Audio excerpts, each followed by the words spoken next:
시간 더욱 많은 사람에게 넘치는 한 은사라는 제목으로 저와 여러분이 함께 은혜 나누시기를 기도합니다. 은혜 받을 수 있기를 축원합니다. 우리는 지난주 대표와 연합의 원리를 통하여 우리가 어떻게 아담 안에서 아담과 함께 죄를 범하여 정죄와 영원한 사망에 이르게 되었는지를 살펴보았습니다. 바울이 이렇게 창세까지 올라가서 아담의 죄에 대하여 그 근원부터 미루어 자세히 살피는 이유는 바로 마지막 아담으로 오실 그리스도를 통하여 우리가 받는 은혜가 무엇인지를 설명하기 위함이었습니다. 이제 15절로 17절은 마지막 아담으로 오신 예수 그리스도의 사역이 어떤 점에서 첫째 아담의 영향력과 완전히 반대가 되는지를 차근차근 단계적으로 비교하여 설명하고 있습니다. 15절 말씀을 보십시오. 그러나 이 은사는 그 범죄와 같지 아니하니. 여러분, 여기 범죄라는 단어는 파라푸토마입니다. 보통 이제 범죄라는 단어는 하마르티아를 쓰는데 여기서는 파라푸토마라는 단어를 썼습니다. 이것은 아담의 죄의 본질이 무엇인지를 가르쳐주고 있습니다. 그것은 이 파라푸토마라는 단어는 치명적인 결과를 가져오는 고의적인 떨어져 나감입니다. 치명적 결과를 가져오는 고의적 떨어져 나감. 여러분, 아담의 죄는 비의도적인 실책이 아니었습니다. 그것은 하나님과 같이 될 수 있다는 말에 넘어가서 진리 대신 하나님으로부터 고의적으로 떨어져 나가 독립적인 존재로 존재하고자 한 것이었습니다. 여러분, 결코 피조물은 절대로 하나님과 같이 될 수 없습니다. 여러분, 아담이 이 죄를 범할 때 그는 자신이 인류의 머리로서 하나님과 언약을 맺었기 때문에 자신의 행위의 결과가 자신에게 속한 모든 인류에게 미칠 것이라는 사실을 분명히 알고 있었습니다. 하지만 그는 그 욕망을 절제하지 못했습니다. 결국 그는 자신의 행위로 자신에게 속한 모든 인류를 하나님께서 본래 부여하신 고귀한 위치를 잃게 하고 사망에 이르는 존재로 전락시키고 말았습니다. 모든 인간은 이 아담으로 인하여 아무리 몸부림쳐도 스스로의 힘으로는 결코 벗어날 수 없는 죄와 사망의 노예가 되고 말았습니다. 그래서 영적으로 흑암을 더듬는 인생, 그래서 그 인생을 마칠 때쯤이면 누구나 패안으로 가득 찬 비루한 인생이 될 수밖에 없었습니다.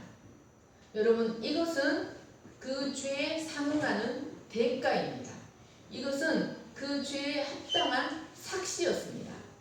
그런데 이렇게 결코 벗어날 수 없는 아담의 무서운 죄의 영향력을 능히 넘어서고도 남게 하는 한 선물, 한 은사가 임했습니다. 이 은사란 대가나 삭시라는 단어와 완전히 반대적인 의미입니다. 선물이라는 값없이 주어지는 선물 또는 호의라는 favor, 호의라는 뜻이 있습니다. 이것은 바로 우리가 아직 연약하고 경건하지 않으며 죄인되고 심지어 하나님을 적극적으로 대항하는 원수였을 때, 그러니까 하나님으로부터 호의를 입을 만한, 뭐라 그러죠? 그 표현, 그 호의를 입을 만한, 사람이 이렇게 호의를 참 사랑스럽고 다가가고 싶고 그런 호의를 입을 만한 모습이 전혀 아닐 때 하나님께서 우리를 위하여 베풀어 주신 구원의 은혜를 말합니다. 여러분, 이 15절, 16절, 17절 말씀은 매우 중요한 기독교의 교리들이 응축되어 있습니다. 바울은 이 은사는 오직 하나님의 은혜로 말미암았다. 그리고 또한 한 사람 예수 그리스도의 은혜로만 말미암는다라고 말하고 있습니다. 여러분, 하나님의 공의가 우리에게 죄에 상응하는 대가인 사망이 오게 하였는데, 이런 우리를 불쌍히 여기신 하나님의 은혜가 그 모든 죄를 다 덮고도 남을 죄사함의 은혜, 구원의 선물이 우리에게 임하게 하신 것이었습니다. 여러분, 이 하나님의 은혜는 죄인들에게 더 이상 죄에 대한 빚을 말하지 않습니다. 여러분, 왜 이 은사가 우리 죄인들에게 더 이상 그 죄에 상응하는 삭을 말하지 않을까요? 그것은 바로 하나님께서 우리를 위하여 예수 그리스도를 내어주셨기 때문입니다. 그러니까 하나님의 은혜는 바로 예수 그리스도였습니다.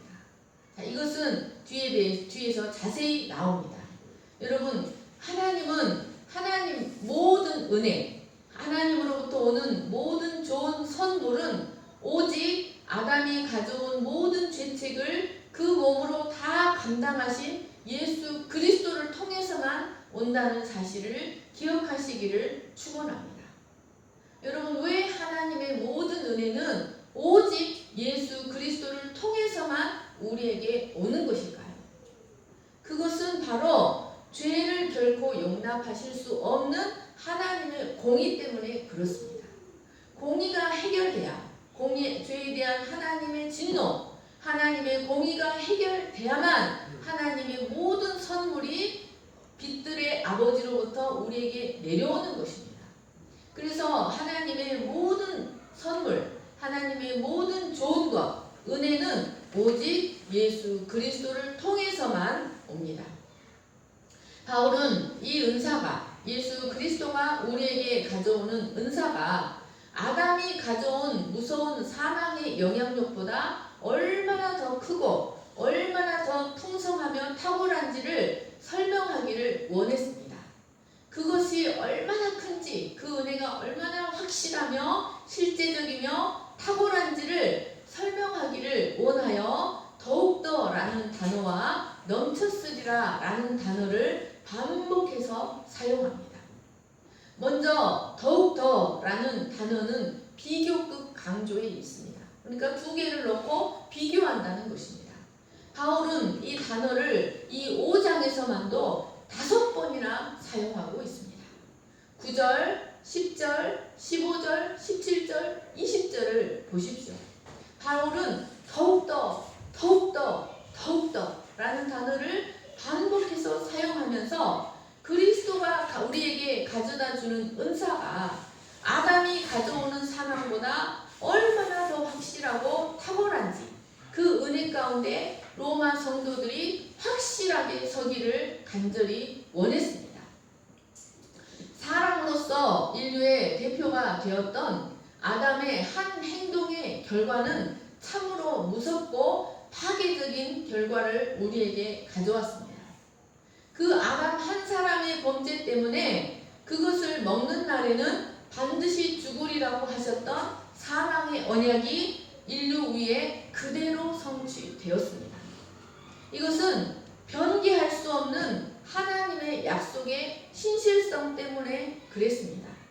그래서 인류는 그 약속 때문에 사망의 세력에서 그 누구도 벗어나지 못하는 처지가 되고 말았습니다. 자, 그러면 여러분 한번 생각해 보십시오.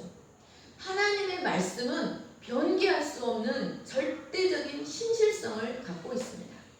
그래서 그것을 먹는 날에는 반드시 죽으리라는 사망의 언약이 필연적으로 이루어졌습니다. 자, 여러분, 그러면 여자의 후손은 내 머리를 상하게 할 것이요 너는 그의 발꿈치를 상하게 할 것이니라고 하신 생명의 언약은 얼마나 더 필연적으로 이루어질 수밖에 없었겠습니까? 뿐만 아니라 아담은 사람으로서 인류의 대표가 되었고, 그 사람으로서 인류의 대표가 된 아담의 영향력도 인류 전방위적으로 역사했습니다.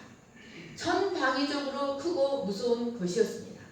여러분, 그러면 완전한 인간이면서 완전한 하나님으로서 인류의 새 대표가 되신 예수 그리스도가 가져온 순종, 예수 그리스도의 순종이 가져온 생명의 영향력은 얼마나 더 크고 확실하고 탁월한 것이겠습니까?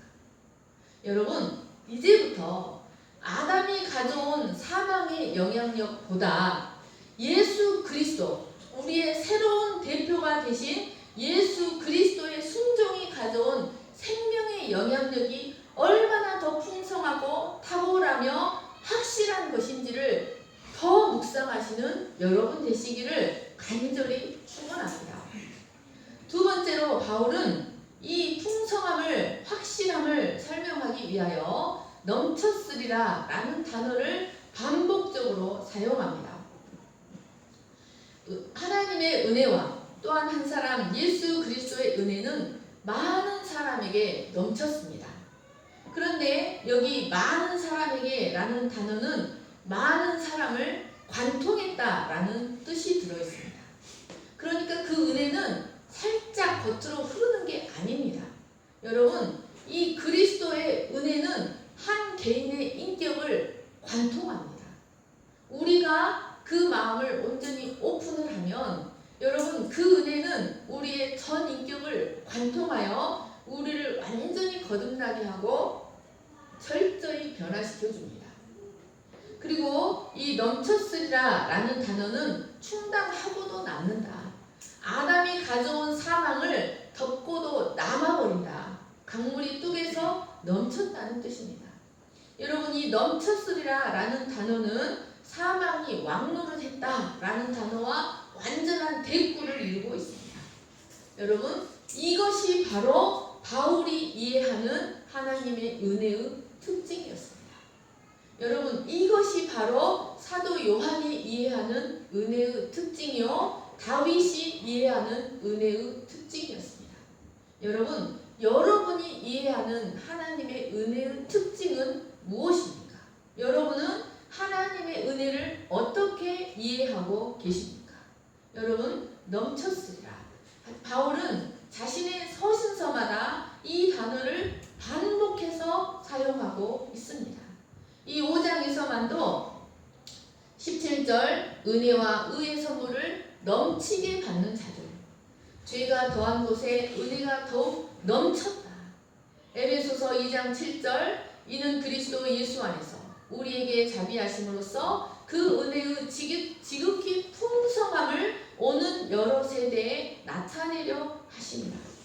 3장 8절 모든 성도 중에 지극히 작은 자보다 더 작은 나에게 이 은혜를 주신 것은 측량할 수 없는 그리스도의 풍성함을 이방인에게 전하게 하시고, 여러분, 바울이 경험하는 하나님의 은혜, 바울이 이해하는 하나님의 은혜는 한계가 없고 인간의 계산으로는 측량할 수가 없는 것이었습니다. 이것은 사도 요한도 마찬가지였습니다. 요한복음 1장 16절을 보십시오. 우리가 다 그의 충만한 데서 받으니 은혜 위에 은혜더라. 여러분, 은혜 위에 은혜라는 것은 은혜 후에 또 은혜, 은혜 후에 또 은혜, 영원토록 계속되어지는, 줄 서서 다가오는 은혜, 영원토록 계속되어지는 은혜라는 뜻이 있습니다. 여러분, 여러분의 삶을 통해서 경험되어지는 하나님의 은혜가 바로 이런 은혜 위에 은혜, 바울이 이해하는 넘치는 은혜가 되시기를 간절히 축원합니다. 여러분, 구원받은 자기 백성을 향하신 하나님의 은혜는 한계가 없습니다. 그 은혜는 우리의 인생이 맞춰지는 그 순간까지 계속됩니다. 우리가 우리 육체의 숨을 멈추는 그 순간까지 하나님의 은혜는 모든 순간에 계속됩니다. 그러므로 여러분, 우리의 구원은 결코 이루어질 수 없는 것입니다. 우리의 구원은 중도에서 뭔가 에너지가 딸려서 멈추어지는 것이 아닙니다. 여러분, 한 번 이루어진 구원은 반드시 영화의 순간까지 반드시 가게 되어 있습니다. 여러분, 이 은혜를 늘 기뻐하시고 그 은혜를 즐거워하시고 그 은혜를 기뻐하는 것이 여러분의 힘이요 에너지가 되시기를 간절히 축원합니다. 16절 말씀을 보십시오. 또 이 선물은 범죄한 한 사람으로 말미암은 것과 같지 아니하니 심판은 한 사람으로 말미암아 정죄에 이르렀으나 은사는 많은 범죄로 말미암아 의롭다 하심에 이르니라. 이제 바울은 아담의 불순종과 그리스도의 순종이 우리에게 가져다준 결과들을 더 구체적으로 비교 대조합니다.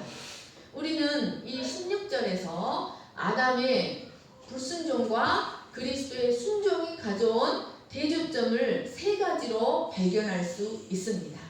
첫째, 선물과 심판입니다. 두 번째, 한 범죄와 많은 범죄입니다. 세 번째, 정죄와 의롭다 하심입니다. 여러분, 아담의 한 범죄는 온 인류를 심판에 이르게 하였습니다. 여러분, 심판에 이르게 하였다는 말이 무엇입니까? 이것은 아담의 범죄가 우리를 매일 매순간 우리 인생의 모든 순간에 하나님의 법정에 서 있는 죄수가 되게 했다는 말입니다. 여러분, 심판이라는 말은 법정에서 재판관이 내리는 선고를 의미합니다. 그러니까 심판이라는 말은 법정을 연상시키고 재판석에 앉아있는 재판관을 연상시키는 것입니다. 법정에서는 죄에 대한 증거가 제출되면 검사에 기소가 있고 검사가 죄에 대한 증거를 제출하고 구형을 내립니다. 그러면 그 변호인이 구형을 그 형을 감량하기 위해서 진술을 합니다. 그리고 변호인의 이렇게 진술이 있은 후에 판사들이 회의를 한 후에 판결문을 만듭니다. 그리고 판결문을 읽고 선고를 내립니다. 여러분, 이처럼 아담의 한 범죄는 우리 모든 인류를 인생의 모든 순간에 하나님의 법정에 죄수로 서 있는 죄수가 되게 합니다. 그리고 재판장이신 하나님으로부터 우리는 유죄다, 너는 죄가 있다, 그러므로 유죄라는 정죄를 받고 사망이라는 심판 선고를 받게 하였습니다. 여러분, 이 심판이라는 말에 완전한 반대되는 단어가 무엇일까요? 이 심판이라는 말과 완전히 반대되는 단어는 바로 선물입니다. 은사입니다. 바울은 이 선물, 은사라는 단어를 자신의 서신서마다 반복해서 즐겨 사용하였습니다. 그는 이 선물, 은사라는 단어를 매우 사랑했습니다. 여러분, 이것은 그가 값없이 주어진 구원이라는 선물을 얼마나 감격하며 살았는지를 말해줍니다. 여러분, 값없이 주어진 선물, 하나님의 은혜에 대해서 그가 어떻게 이렇게 늘 감격하며 살 수가 있었을까요? 그것은 그가 자신에 대하여 자신이 얼마나 전적으로 무력한 죄인인지, 자신이 전적으로 얼마나 쓸모없는 악한 타락한 죄인인지를 깊이 깨달았기 때문이었습니다. 그랬기 때문에 이런 자신의 전적 타락, 전적 악함에도 불구하고 그런 자신에게 구원의 은혜를 베풀어 주실 뿐만 아니라 은혜 후에 또 은혜, 계속되어지는 은혜로 그를 붙들어 가시는 하나님의 은혜에 그는 감격하지 않을 수가 없었던 것이었습니다. 바로 이 심판이라는 단어의 반대말은 값없이 주어지는 선물, 값없이 주어지는 은사입니다. 두 번째로 아담의 범죄와 예수 그리스도의 순종을 보여주는 대조적인 단어는 한 범죄와 많은 범죄입니다. 여러분, 인류를 하나님의 법정에 서 있는 죄수가 되게 하는 심판은 아담의 한 범죄 때문에 발생했습니다. 이 16절 말씀을 보시면 한 사람으로 말미암아, 영어 성경으로는 by one입니다. 이 by one이라는 단어가 두 번이나 반복되어 있습니다. 이는 온 인류를 죽음에 이르게 하는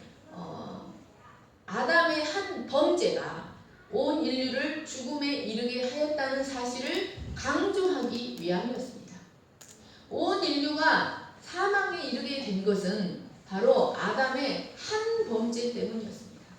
그 한 범죄의 영향력은 참으로 무섭고 큰 것이었습니다.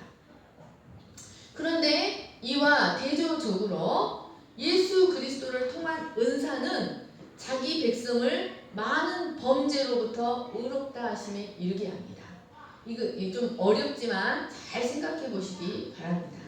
여러분, 여기 많은 범죄 때문에 예수님은 십자가에서 죽으셨습니다.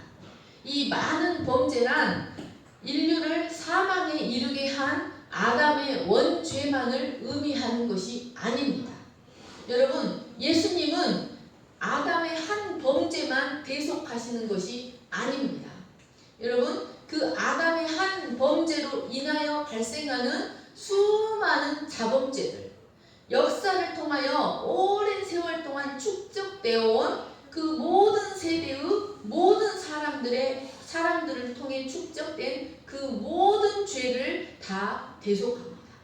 아담의 원죄뿐만 아니라 과거와 현재, 과거 모든 세대의 사람들이 지은 범죄, 현재의 모든 사람들이 지은 범죄, 그리고 아직 태어나지 않은 세대들의 모든 죄에 대한 죄책까지 모두 구속하시는 능력이 바로 예수 그리스도의 순종이 가져오는 능력입니다.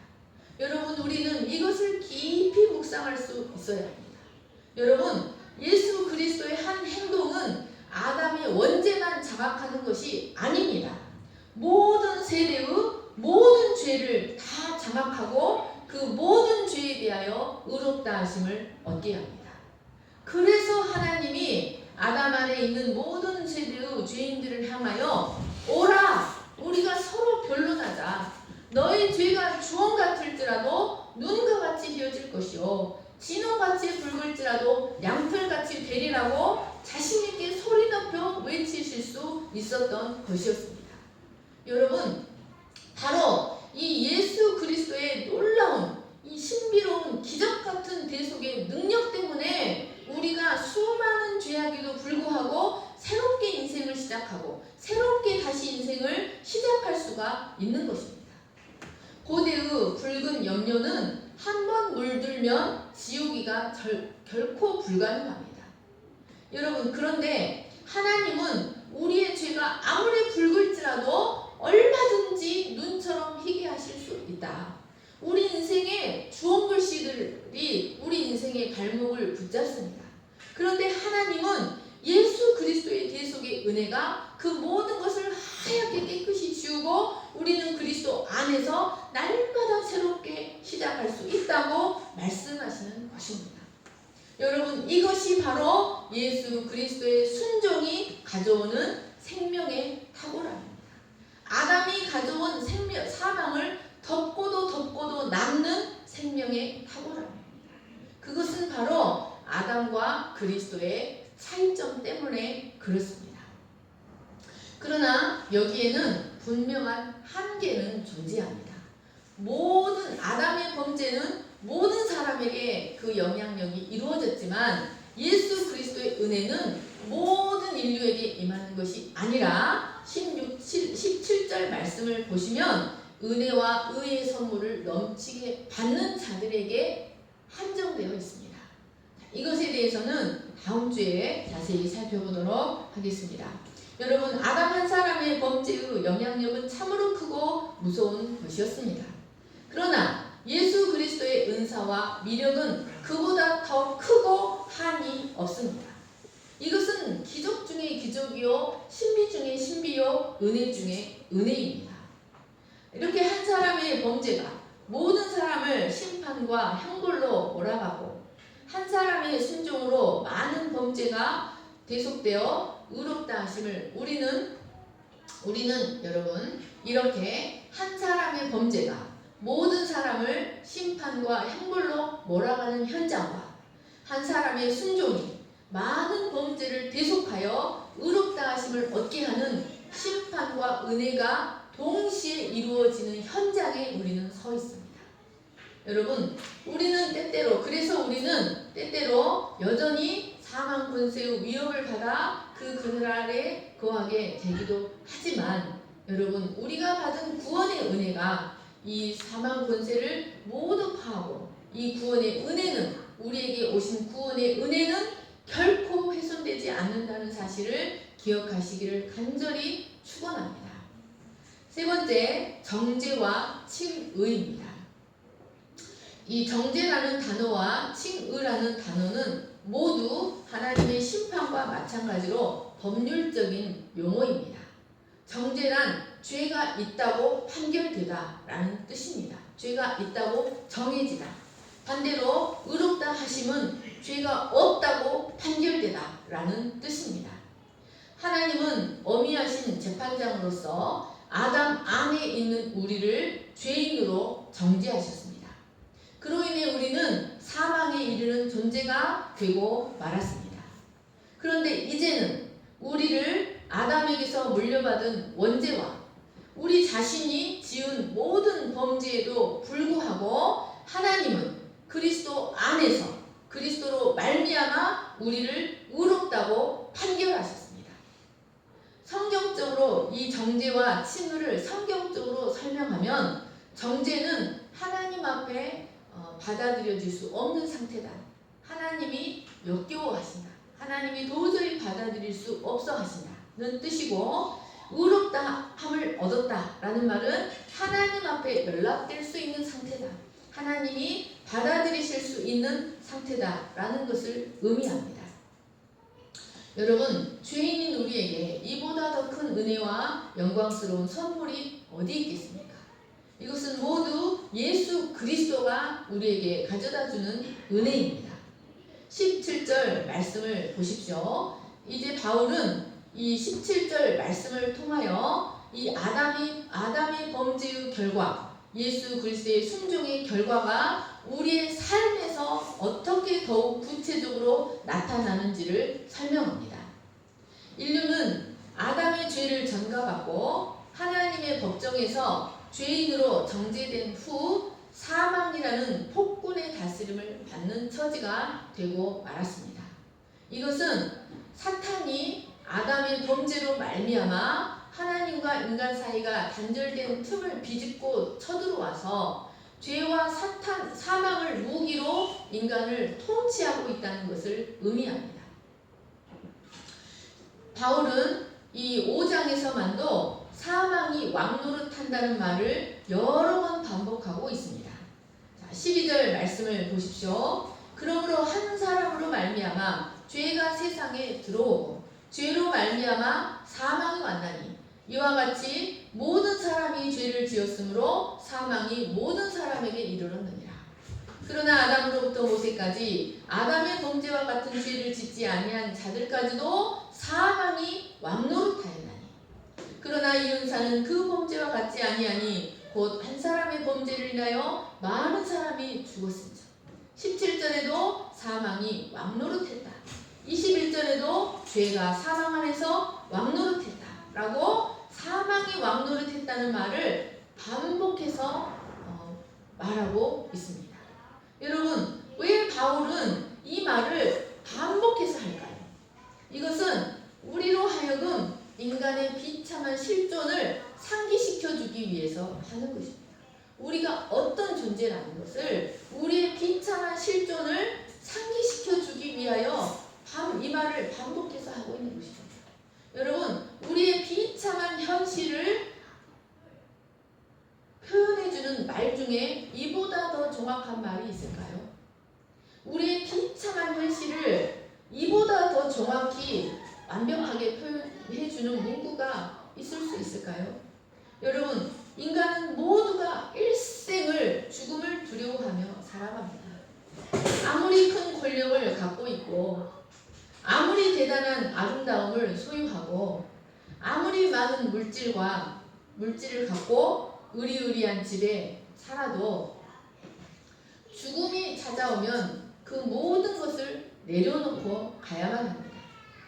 그런데 우리 인생들은 이런 죽음이 반드시 자신에게도 온다는 사실을 분명히 알면서도 마치 그것이 자신에게는 먼 미래인 것처럼 자신을 다독이며 자신을 속이며 살아갑니다. 하지만 우리는 아무리 몸부림쳐도 그것이 우리에게 반드시 오고야 만다는 사실을 압니다. 여러분, 사람들이 그 반드시 오고야 말 죽음을 자신에게 죽음이 다가오는 속도를 늦추기 위해서 얼마나 몸부림치는지를 한번 생각해 보십시오. 조금이라도 늙어 보이지 않게 하고 조금이라도 그 젊음을 한번 가면 다시 오지 않는 그 젊음을 붙잡아 보려고 얼마나 몸부림치는지를 생각해 보십시오. 하지만 여러분, 우리의 생명을 밝히고 있던 불은 점점점 약해지고 있다는 사실을 아십니까? 그 불은 마침내 완전히 꺼질 때가 옵니다. 그리고 우리는 반드시 이 세상을 떠나야만 합니다. 여러분, 한번 생각해 보십시오. 우리가 살고 있는 세상에 살아있는 사람들의 숫자가 많겠습니까? 이미 죽어버린 사람들의 숫자가 많겠습니까? 우리는 어쩌면 공동묘지 위를 걸어다니며 살아가고 있는지도 모릅니다. 지금 이 지구상에 살아있는 숫자보다 이미 죽은 사람들의 숫자가 훨씬 많기 때문에 우리가 서 있는 자리가 어쩌면 공동묘지였는지도 모르는 것입니다. 이 세상이 아무리 화려해 보여도 이 세상에는 살아있는 자들의 숫자보다 죽은 자들의 시체가 더 많은 것입니다. 그런데 사람들은 죽음 이후의 세계에 대한 믿음이 없습니다. 사람들은 그 그리스도 안에 감추인 영원한 생명에 대해 아는 바가 전혀 없기 때문에 죽음만 생각하면 두려워하고 공포로 발버둥을 치는 것입니다.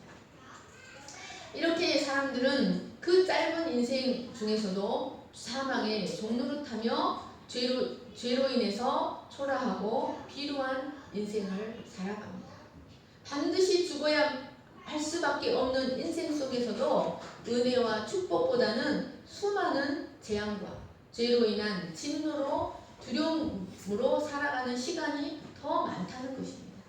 이것이 바로 아담의 범죄로 인한 사망이 온 세계 위에 왕노릇하는 우리의 실종입니다. 그런데 여러분, 하나님은 이런 우리 이렇게 하나님이 세우신 창조의 질서가 우리의 죄로 인해서 무너져 버렸는데 하나님은 그 창조의 질서를 다시 회복시키시는 때를 기다리고 계셨습니다. 지금까지 사탄은 마치 죄와 사망을 무기로 자신이 왕인 양 세상을 속이고 있었지만 하나님은 추수의 때를 기다리시는 농부와 같이 새로운 창조의 질서가 새로운 통치 시대가 펼쳐지는 시대를 인내로 기다리고 계셨던 것입니다.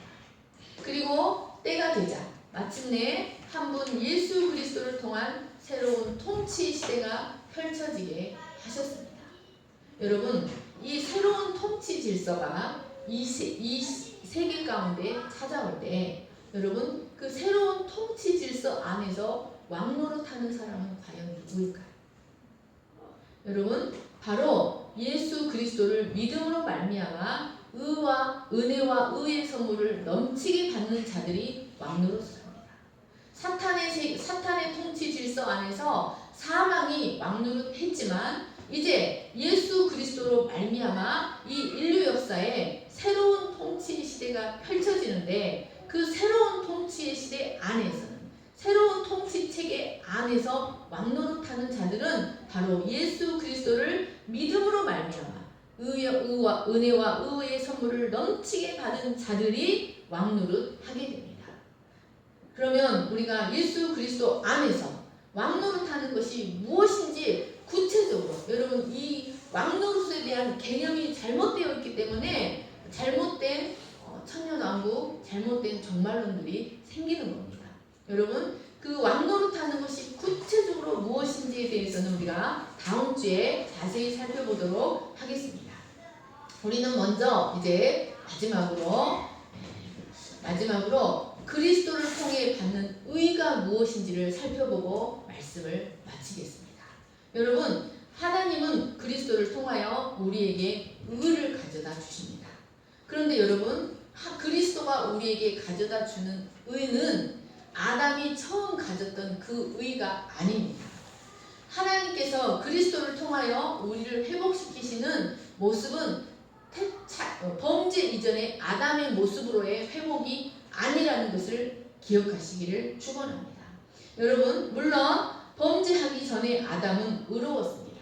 그런데 그 범죄하기 전에 아담의 의는 어디까지나 인간의 의였고 다시 타락할 가능성이 있는 의였습니다. 그런데 여러분, 그리스도가 우리에게 가져다 주는 의는 그 아담의 의가 아니라 그리스도의 의라는 것을 기억하시기를 축원합니다. 여러분, 그리스도는 하나님은 그리스도를 통하여 우리에게 아담의 의를 회복시키시는 것이 아니라 그리스도의 의를 회복시키십니다. 이 의는 아담의 의와 타락하기 이전의 아담의 의와는 비교할 수 없는 영광스러운 의입니다. 여러분,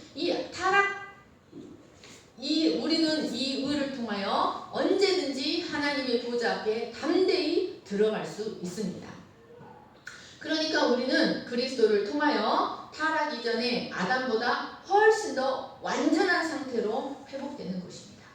우리가 현재 이미 받은 의가 아담이 가졌던 의보다 훨씬 더 영광스럽고 우리의 창조의 상태가 아담의 창조의 상태보다 훨씬 더 완전하다는 것을 기억하시기를 축원합니다.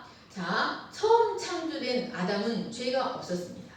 그리고 하나님의 형상을 소유한 완전한 사람이었습니다. 그러나 그에게 없는 것이 있었습니다. 그도 죄가 없었고 하나님의 형상을 소유했고 완전한 사람이었지만 그에게는 우리에게 없는 것이 있었습니다. 그게 바로 그리스도입니다. 그는 죄가 없었고 하나님의 형상을 소유한 완전한 사람이었지만 그는 그리스도 바깥에 있었습니다. 그리고 그는 하나님에 의해 창조된 사람이었지 하나님이 낳으신 자는 아니었습니다. 하나님이 그를 만들었어요. 그러나 그를 낳으신 존재는 아니었습니다. 그래서 아담은 언제나 타락할 가능성이 있었습니다. 그런데 여러분, 우리는 그리스도 안에서 창조된 존재가 아닙니다. 성령의 능력으로 자신과 동일한 본성을 가진 하나님의 낳으신 자라는 것을 기억하시기를 축원합니다.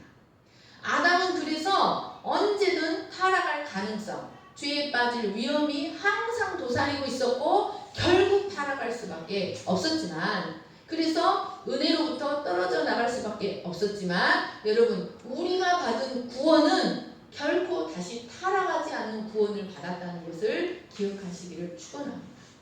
결코 은혜로부터 다시는 떨어져 나가지 아니하고 다시 타락할 가능성이 없는 생명으로 하나님이 낳으신 것입니다. 그래서 그리스도와 동일한 영화를 완전히 보장받은 상태로 다시 태어났다는 것을 기억하시기를 축원합니다. 에베소서 2장 4절, 5절, 6절 같이 읽겠습니다. 시작. 긍휼이 풍성하신 하나님이 우리를 사랑하신 그 큰 사랑을 인하여 허물로 죽은 우리를 그리스도와 함께 살리셨고 또 함께 일으키사 그리스도 안에서 함께 하늘에 앉히십니다. 여러분, 이것이 바로 그리스도의 생명이 우리에게 가져다주는 은혜입니다. 이것이 바로 우리가 받은 그리스도의 생명입니다. 여러분, 우리가 아담에게 연합되어 있을 때에는 그의 불순종의 성품이 우리에게 전가되어서 우리는 매사에 하나님으로부터 독립적으로 행하고 매사에 불순종으로 행하는 자들이었습니다.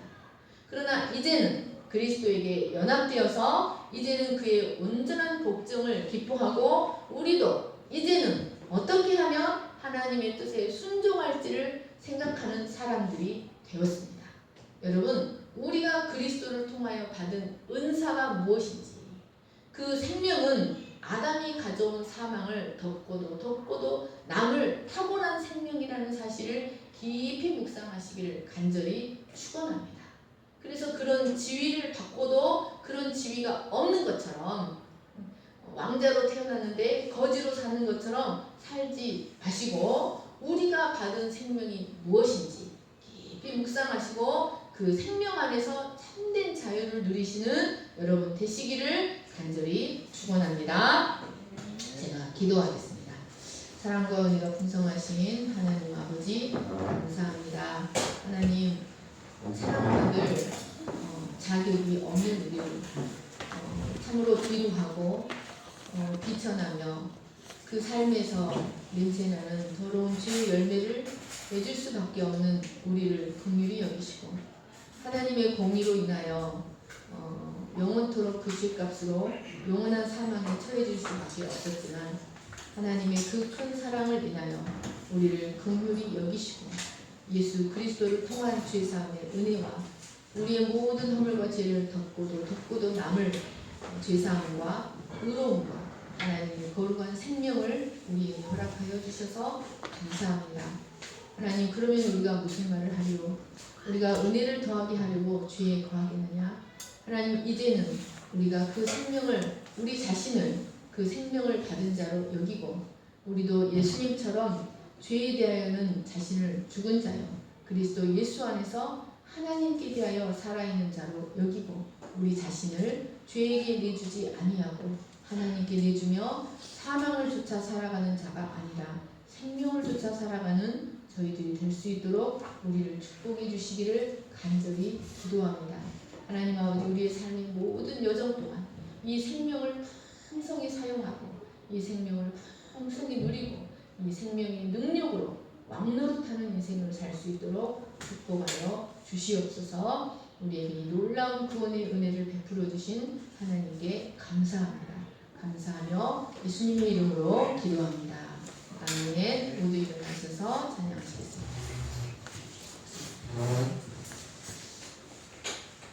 이 세상을 살아가는 동안에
아담 안에 있으면 늘 아담의 불순종을 전가받아 하나님 앞에 불순종을 생각하고 불순종을 행하고 불순종을 꿈꾸며 살아가지만 이제 우리가 예수 그리스도에게 연합되어서 우리도 그분처럼 그리스도처럼 하나님의 뜻에 순종하고 하나님의 뜻에 복종하기를 힘쓰는 저희가 되게 하여 주시기를 간절히 기도합니다. 그래서 우리 인생에 우리의 뜻이 이루어지기를 갈망하는 것이 아니라 우리의 뜻보다 더 높은 하나님의 고귀한 뜻이 우리 인생 가운데 펼쳐지기를 기대하고 하나님의 꿈이 나의 꿈이 되고 하나님의 비전이 나의 비전이 되고 그것이 내가 꿈꾸고 소망할 수 있는 것보다 훨씬 높다는 것을 깊이 깨닫는 저희가 되게 하여 주시옵소서. 이제는 우리 주 예수 그리스도의 은혜와 하나님 아버지의 거룩하신